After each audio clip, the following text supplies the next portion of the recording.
हाय साथियों, स्वागत है आप लोगों का हमारे यूट्यूब चैनल सरकारी जानकारी GOBT पे। तो आज हम जो जानकारी लेकर के आए हैं आप लोगों के लिए वो हायर क्लास में पढ़ने वाली छात्राओं के लिए है। और ये है एक योजना जो झारखंड सरकार की तरफ से चलाई जा रही है प्रोत्साहन देने के लिए, यानी कि हायर कास्ट में बच्चियां पढ़ सकें, उनको सहायता के लिए और साथ में प्रोत्साहित करने के लिए जो लाया गया है।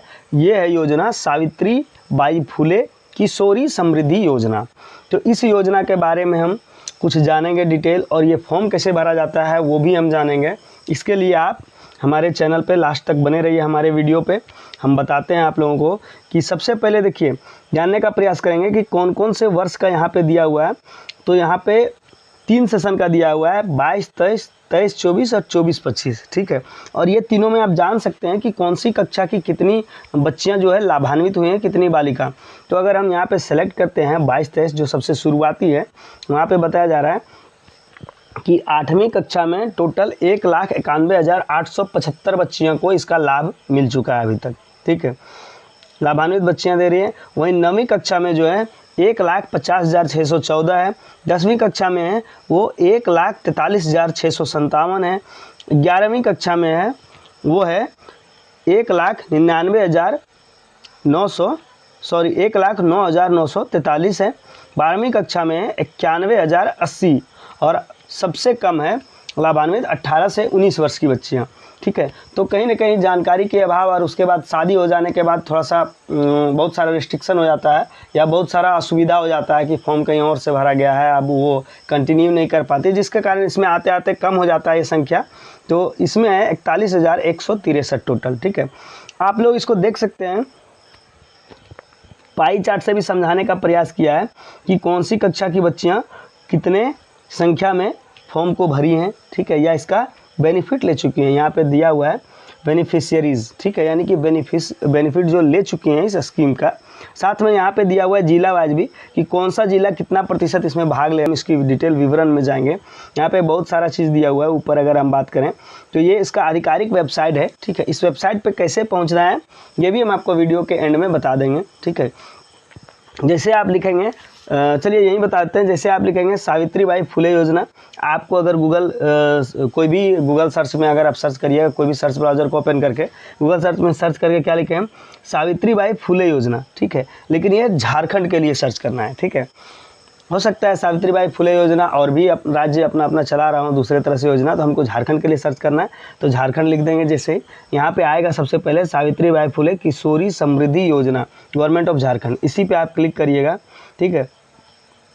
क्लिक करने के बाद है ये वेबसाइट आपको खुल करके आ जाएगा। अब आइए, यहाँ पे लॉगिन करने का भी दिया हुआ है, लेकिन लॉगिन कौन कर सकते हैं, ऑफिस लॉगिन और स्कूल लॉगिन, ठीक है। स्कूल से फॉर्म फिलअप होता है तो स्कूल से ही लॉगिन हो सकता है, या इसके जो आधिकारिक ऑथेंटिक ऑफिस है जिसको ये अधिकार दे रखा है कि आप लॉगिन कर सकते हैं, उसका ID पासवर्ड होगा, वो लॉगिन कर सकता है। इसका थोड़ा डिटेल में जानने का प्रयास करेंगे कि इसका विवरण और ये कैसे भराएगा, क्या क्या लाभ है, क्या क्या डॉक्यूमेंट लगेंगे, सभी चीज़ों को हम जानने का प्रयास करेंगे। तो बने रहिए हमारे वीडियो में। देखिए, आ गए हम उस पेज पे जहाँ पे सारा विवरण लिखा हुआ है। तो ये योजना का नाम क्या है, तो इस योजना का नाम है सावित्री बाई फुले किशोरी समृद्धि योजना। किशोरी समृद्धि योजना के साथ इसका विवरण की अगर बात करें तो सावित्री बाई फुले किशोरी समृद्धि जो योजना है, जो है झारखंड सरकार की महिला बाल विकास एवं सामाजिक सुरक्षा विभाग के द्वारा चलाया जा रहा है। इसके द्वारा शुरू किया गया है। सावित्री बाई फुले किशोरी समृद्धि योजना का उद्देश्य है समाज में बेटियों के जन्म के बारे में नकारात्मक धारणाएं जो है उसको, या तो कन्या भ्रूण हत्या जो है उसको रोकना, उसको कम करना, ठीक है। साथ में बाल विवाह और कम कन्या लिंगानुपात और लड़कियों की कमजोर शैक्षिक स्थितियों जैसे मुद्दों को दूर करना है, ठीक है। ये सब बहुत सारी मुद्दा है। इन मुद्दों के समाधान के लिए इस योजना को पूरे झारखंड राज्य में स्वीकृत किया गया है। और इस योजना का उद्देश्य इस प्रकार से है कि सावित्री बाई फुले योजना का उद्देश्य क्या है कि महिला सशक्तिकरण है, साथ में है कि बालिकाओं की शिक्षा पर जोर देना है, बाल विवाह प्रथा उनका उन्मूलन है, उसको ख़त्म करने का सोच है, साथ में है उच्च कक्षाओं में पढ़ने वाली बालिकाओं की शिक्षा के खर्च में सहायता, ताकि स्कूल छोड़ने की दर को कम किया जा सके, ठीक है, और इन्हें उच्च शिक्षा के लिए प्रोत्साहित किया जा सके। साथ में है कि किशोरियों के स्वास्थ्य और व्यक्तिगत स्वच्छता की सहायता और किशोरियों को अपने जीवन के बारे में स्वतंत्र निर्णय लेने के लिए सक्षम बनाना, ये सब इस योजना का उद्देश्य है। और भी अगर जाने तो इस योजना से लाभ क्या होने वाला है, तो इस योजना के अंतर्गत जितने भी बालिकाओं या किशोरियों को निम्न वित्तीय सहायता प्रदान किया जाएगा। तो क्या वित्तीय सहायता है, तो कक्षा 8 में पढ़ने वाली बालिकाओं को 2500 रुपये सरकार देगी सालाना, ठीक है। वहीं कक्षा 9 में पढ़ने वाली बालिकाओं को भी 2500 रुपये का सहायता प्राप्त होगा। कक्षा 10 में पढ़ने वाली बालिकाओं को 5000 रुपये का सहायता प्राप्त होगा। कक्षा 11वीं में पढ़ने वाली को भी 5000, कक्षा 12वीं में पढ़ने वाली को भी 5000। और जैसे ही 12वीं पास करके या 12वीं के अंदर जैसे ही जो बालिका है उसकी उम्र 18 से 19 वर्ष हो जाएगी, उस बालिकाओं को एक मुश्त 20,000 रुपये दिया जाएगा। एक मुश्त यानी कि एक साथ 20,000 रुपये दिया जाएगा। साथ में इसकी और भी कुछ जानकारी की अगर बात करें तो ये इसमें पात्रता कौन है, यानी कि एलिजिबिलिटी, यानी कि कौन कौन पात्र है, कौन इसका फॉर्म भर सकते हैं जिसको लाभ मिलेगा। तो इसका फॉर्म भरने के लिए सबसे पहले क्या है कि लाभार्थी जो है योजना के अंतर्गत लाभ के लिए आवेदन करेगा और आवेदन की स्थिति तक लाभार्थी के पास निम्नलिखित पात्रताएं होनी आवश्यक है। यह सहायता माता की पहली 2 पुत्रियों को दे होगी, यानी कि अगर आपकी 3 पुत्री है तो केवल पहली और दूसरी नंबर पे जो आती है उसी को दिया जाएगा, और उससे ज़्यादा अगर आपकी 4-5 पुत्रियां हैं तो उनमें से किसी को नहीं मिलेगा, केवल 2 को मिलेगा। पहले 2 पुत्रियों को दिया जाएगा। और इसका क्या आशय है कि एक स्वघोषणा पत्र लाभार्थी की माता द्वारा प्रस्तुत किया जाएगा। इससे रिलेटेड जो है आपको स्वघोषणा पत्र देना होगा कि हाँ हमारी 2 ही पुत्रियां हैं, या तो हम 2 ही पुत्रियां का ले रहे हैं, 2 से अधिक है तो उसका हम नहीं ले रहे हैं, या तो हमारी जो पुत्री है उसमें उसके पहले नंबर पे या दूसरे नंबर पे आती है। ये स्वघोषणा पत्र आपको साथ में संलग्न करना पड़ेगा, जिसे आवेदन के साथ संलग्न करना आवश्यक होगा। और इस योजना के अंतर्गत झारखंड सरकार अनुसूचित जनजाति, अनुसूचित जाति, अल्पसंख्यक एवं पिछड़ा वर्ग कल्याण विभाग झारखंड के कक्षा 12वीं तक की पढ़ाई कर रही सभी पात्र बालिकाएं जो महिला बाल विकास एवं सामाजिक सुरक्षा विभाग झारखंड द्वारा सामर्थिक संचालित राष्ट्रीय बाल श्रम परियोजना, ठीक है, जिसका शॉर्ट नेम क्या है, NCLP, ठीक है, यहाँ पे लिखा हुआ देखिए NCLP के अंतर्गत संचालित झारखंड सरकार द्वारा प्रबंधित विद्यालयों द्वारा सहायता प्राप्त है को शामिल किया जाएगा, ठीक है।